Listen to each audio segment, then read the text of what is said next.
개인적인 해석을 달기 전에 우리 전통적인 신학적인 입장을 좀 소개해 드리는 게 좋을 것 같습니다. 이제 일반적으로 알려져 있기는 이제 창세기 1장 1절을 읽으면 이제 하나님이 창조 얘기를 시작하나 보다라고 해서 제목같이 느껴지는 경우가 있어요. 근데 우리 정통신학에서는 요 1장 1절을 제목으로 보지 않아요. 요거를 실제 행위로 봅니다. 왜 그러냐 하면 1장 1절을 서론이나 제목으로 보게 되면 이미 물이 나오고 땅이 나와요. 물질들이 나와요. 그럼 이건 언제 창조된 거냐 이런 논쟁에 빠지기 때문에 그런 것들을 방지하기 위해서 하나님께서 이 말씀을 하신 거에 대해서 정통신학은 태초에 하나님이 천지 즉 하늘과 땅을 만드셨다라고 받아들이는 게 우리 정통적인 해석이에요. 그래서 그때 이미 우주 만물의 모든 물질과 이런 것들을 만들었다라고 얘기를 하는 거죠. 그리고 2절 이후부터는 만들어진 물질들이 혼돈하고 있는데 그것에 질서와 기능을 부여한 것이 이제 7일 동안의 창조의 역사다라고 이렇게 설명하는 게 맞습니다. 예, 저는 전적으로 동의하고요. 여러분들도 오늘 첫 번째 하나 기억할 건 창세기 1장 1절은 제목이 아니다. 이건 서론이 아니다. 말 그대로 하늘과 땅을 만드신 거다. 모든 물질들을 만드셨다라는 걸 기억하시면 되겠어요. 조금 더 우리가 놓치고 간과하는 건 없는가 라고 여겨보면 창세기 1장 1절을 히브리어가 기록된 그대로 그 단어를 직역해서 나열을 해보면 이런 단어가 나와요. 태초 창조했다 하나님 하늘 그리고 땅 이렇게 돼요. 그러니까 히브리어로 보면 7개의 음절이 있지만 그 중에 하나는 관사기 때문에 그 하늘에 대한 관사기 때문에 그건 빼고 그러면 6개의 단어가 나와요. 그러니까 이제 하늘 앞에 관사가 있는데 빼면 태초 창조했다 하나님 그리고 땅 이렇게 6개가 나오는데 저는 이거를 이렇게 쭉 보면서 이야기로 봤어요. 첫 시간, 시간의 시작 하나님께서 창조하셨다. 그리고 하늘과 땅도 창조하셨다. 이렇게 들리더란 거예요. 그걸 조금 더 제 언어로 말하면 이렇게 돼요. 사랑하는 상로가 내가 시간을 창조했다. 그리고 시간을 시작했다 내가. 뿐만 아니라 하늘과 땅을 만들었다. 그 하늘과 땅에 있는 공간도 내가 만든 거다. 저는 이렇게 들렸어요. 저는 오늘 그 부분을 나누고 싶어요. 하나님은요. 세상의 물질과 모든 것들을 만드셨지만 우리가 간과하고 있는 게 하나가 뭐냐면 하나님은 시간을 만드신 분이에요. 그리고 하나님은 공간을 만들어 놓으신 거예요. 그러면서 뭔 느낌이냐면 마치 큰 놀이방을 만들어 놓고 거기에 장난감을 가득 채워 놓은 거예요. 그리고 갓난아이 같은 아주 어린아이인 저에게 얘기해요. 이제부터는 네 시간이야.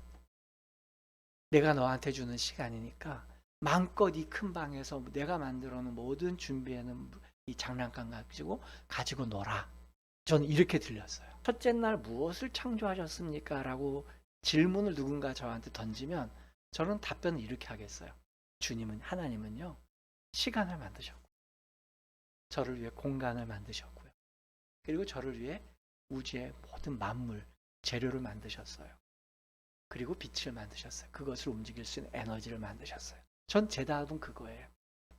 사실 시간과 공간이라는 개념은요. 우리 인간이 갖고 있는 제약입니다. 전 창세기 1장 1절 읽으면서 시작이라는 시간 자체를 하나님이 만드신 거니까 우리 이 3차원의 공간과 시공간의 제약 안에는 우리들은 시공간의 제약을 뛰어넘는다는 말을 개념을 이해를 못하는 거예요. 그래서 오늘은 저는 시간은 조금 다음에 얘기하겠고요. 공간에 대해서 한번 얘기하겠는데요. 인간은 공간에 의미를 입혀요. 의미를 입히고 이야기를 입힙니다.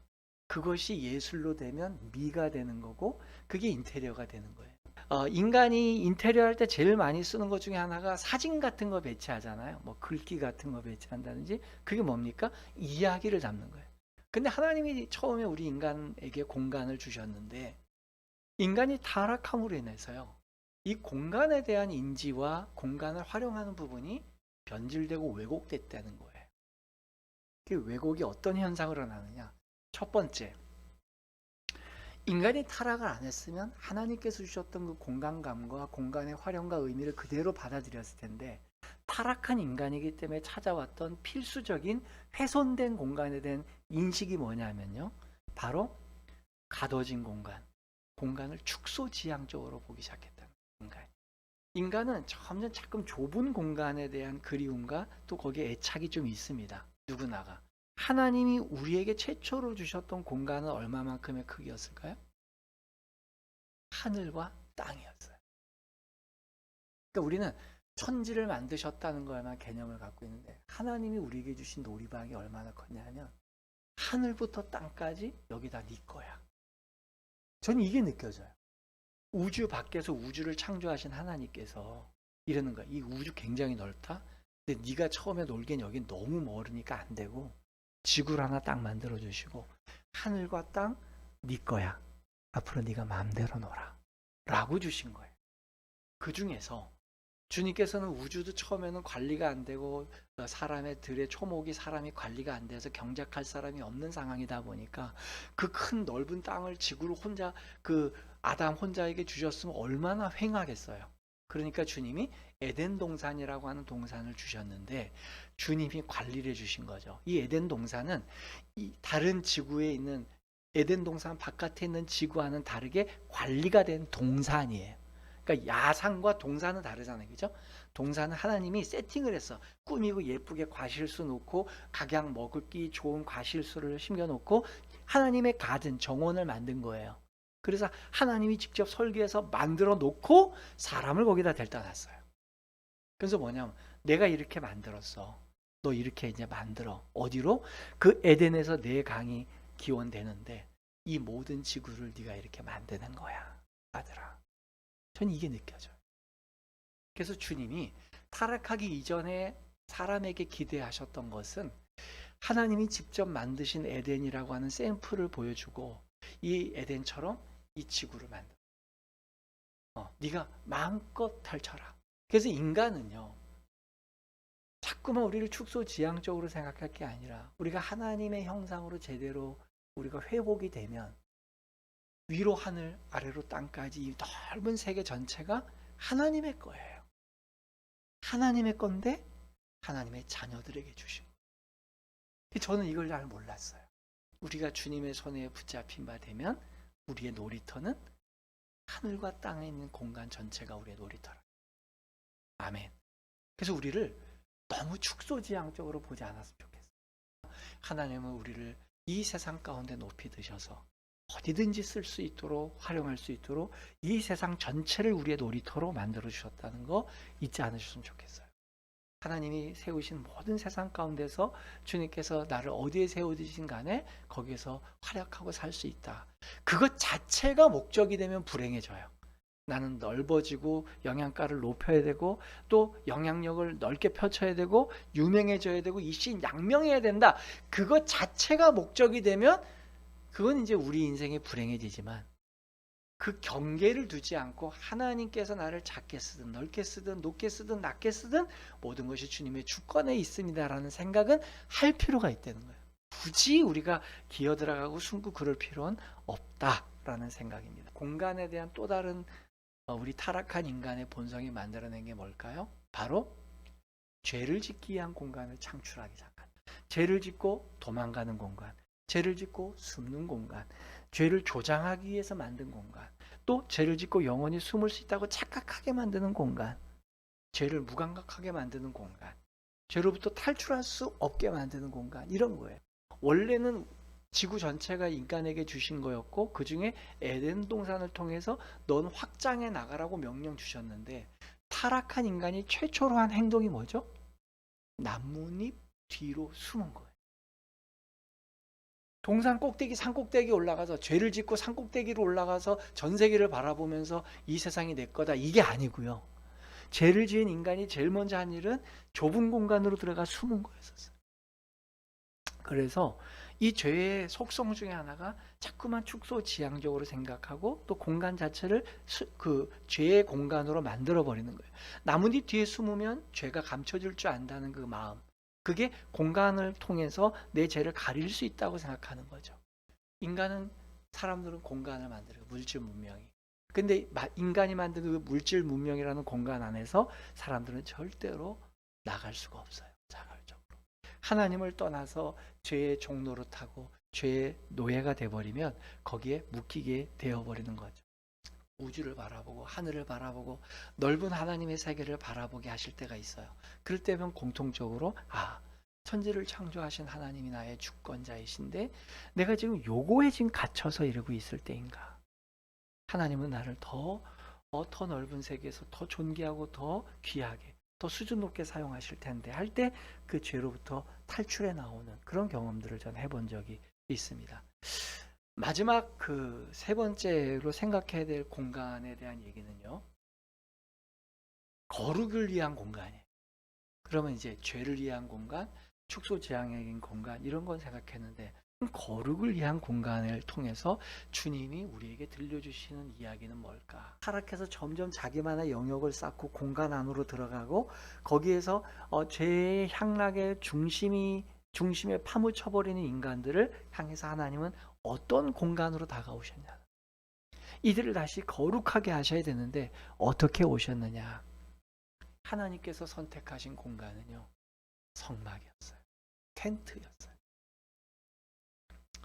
인간이 축소지향적으로 자기의 공간을 점점 줄여갔을 때에 그 인간의 폐쇄적이고 그 자기중심적이고 자기의 기반 안에서 내가 통제할 수 있는 만큼의 공간으로부터 내 영역을 점점 확장시켜 나가서 그 에너지가 넘치는 알렉산더 같은 사람들은 내 정복의 공간을 점점 넓혀가려고 그럴 때에 하나님께서는 이 땅에 찾아오셔서 병들고 타락하고 훼손된 인간에게 너희들 다시 거룩해져야 돼.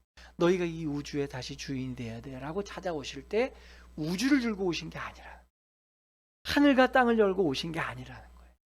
텐트 하나를 여셔. 너희들 나를 위해서 쓸 수 있는 공간 하나만 만들어. 그러면 내가 너희와 함께 있겠다. 그러면서 그분이 선택하신 게 텐트 하나짜리.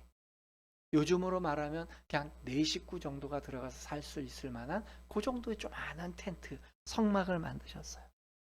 그리고 거기가 내가 너희와 함께 지낼 곳이야. 그러니까 하나님의 자기 비화와 자기의 낮아지심, 자기의 축소하심을 드러낸 거예요. 이게 기독교의 힘이에요, 여러분. 기독교는 절대로 더 큰 힘과 더 많은 힘과 더 높은 강력한 힘을 가지고 사람들을 제압하는 게 처음에 텐트로 시작해서 그 백성들 가운데 주둔하고 그들과 함께 움직이기 시작하셨던 하나님께서 나중에 이제 솔로몬 시대 때 성전을 만들잖아요. 근데 성전 만들고 난 다음에 솔로몬이 이런 얘기를 해요. 열왕기상 8장 27절 하나님이 참으로 땅에 거하시리이까 하늘과 하늘들의 하늘이라도 주를 용납하시 못하겠거든 하물며 내가 건축한 이 성전이오리까. 그러니까 솔로몬이 금으로 치장된 성전을 만들어 놓고 그게 상대적으로 성막에 비하면 굉장히 화려한 거죠. 텐트에 비하면. 근데 그 텐트보다 더 화려했던 성막이 아닌 성전을 만들고도 솔로몬이 이해했던 하나님은 어떤 분이냐면 이 하나님은 절대로 이 성전에 계실 크기가 아니라는 거예요. 그분은 하늘도 감당을 못하고 그 하늘의 하늘들 그 유니버스죠. 우리말하면 우주 밖의 하늘들 우주의 우주 너머의 그 하늘들 몇 차원에 있는 그 하늘들조차도 하나님을 감당할 수 없는 분인데 그분이 내가 건축한 이 건축물에 계시다니 이게 무슨 은혜냐라는 그런 고백이에요. 하나님의 공간감은 원래 강하랍니다. 제한할 수가 없어요. 그래서 신명기 10장 14절에도 보면 신명기 10장 14절 하늘과 모든 하늘의 하늘과 땅과 그 위의 만물은 본래 내 하나님 여호와께 속한 것이다 라고 선명하고 있잖아요. 하나님은 광대하시고 광활하신 분인데 인간이 죄를 지어서 자기가 점점 자기 축소지향적으로 되고 점점 작은 공간 안에 나를 가두는 그러한 습관과 그러한 욕구가 우리 안에 발현된다고 할 때에 주님은 야 그거 틀렸어. 상로가 내가 너를 그 정도 그릇인 줄 알아? 너 내가 그렇게 작게 만드는 줄 알아? 왜 그렇게 멍청한 생각을 해? 그건 너가 잘못 생각하는 거라고 나무라지 않더라. 너는 그 텐트만한 요만한 걸 원하냐? 그래?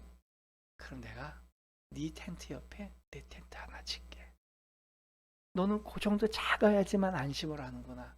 그 정도 돼야 네가 통제할 수 있고 내가 관리할 수 있다고 생각하는구나. 그러면 네 옆에 내 텐트 하나 더 짓자. 그렇게 해서 너와 나와의 이야기를 시작하자. 이렇게 다가오시더라. 저는 그래서 기독교가 좋아요. 기독교는요, 천지를 만드신 하나님께서 보잘것도 없는 인간 한 명에게 찾아오셔서 윽박지르고 강압하고 너 잘못하면 벌할 거야? 내 마음이 그게 아니잖아. 너 왜 그걸 몰라? 라고 얘기하지 않더라는 거죠. 타락하고 회복이 필요한 인간을 위해 우리 하나님께서는 자기의 공간을 작게 축소하셔서 우리에게 찾아오셨습니다. 결론입니다. 여러분, 자기 공간에 대해서 특권의식을 다 버리고 자기를 축소해서 오신 분이 예수 그리스도예요. 예수 그리스도께서 우리와 함께 이야기를 써주시기 위해서 그분이 포기한 공간이 뭡니까? 하늘 보좌예요. 이 우리가 보고 있는 이 태양계 너머의 이 우주, 안드로 우리가 무슨 어디 은하에 있으니 은하 우주 바깥에도 이 은하가 또 몇 개가 있대잖아요. 인간이 헤아릴 수 없을 만큼 있는 많은 은하, 그 유니버스, 그 많은 광대한 우주, 그거 너머에 있는, 우리가 인간이 측량할 수 없다고 얘기하는 급속도로 팽창하고 있다는 이 우주 너머에 있는 그 영적인 우주까지 지배하고 있던 그 공간을 다 버리시고 작디 작은 지구에, 작디 작은 베들레헴에 태어나서 오신 분이 그 작은 구유라고 하는 조그만 공간, 그거 하나면 내가 너희들과 이야기를 시작하는데 부족함이 없다라고 시작한 분이 예수님이란 말이에요. 그리고 주님은 네와 나의 인생에서 이야기를 시작해 가는데 그거면 족하다. 우리 거기서부터 시작하자라고 예수님은 왜 그 당시에 태어나셔서 갈릴리에서 활동을 시작하셨을까? 태어난 건 베들레헴에서 태어나시고, 아니 예루살렘에 시작하든지, 아니 예루살렘이 뭐야?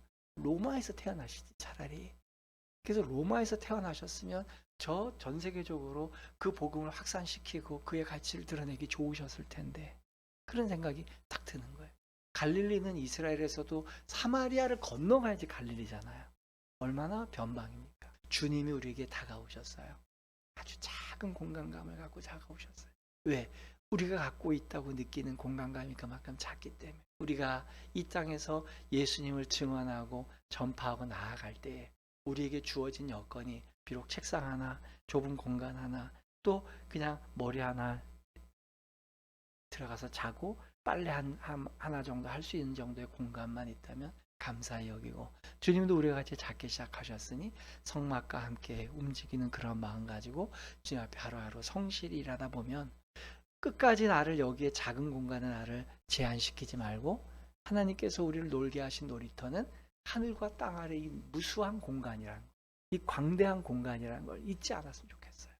그래서 축소지향적이지 않은 그런 우리 크리스찬들이 되기를 주님의 이름으로 부탁드립니다.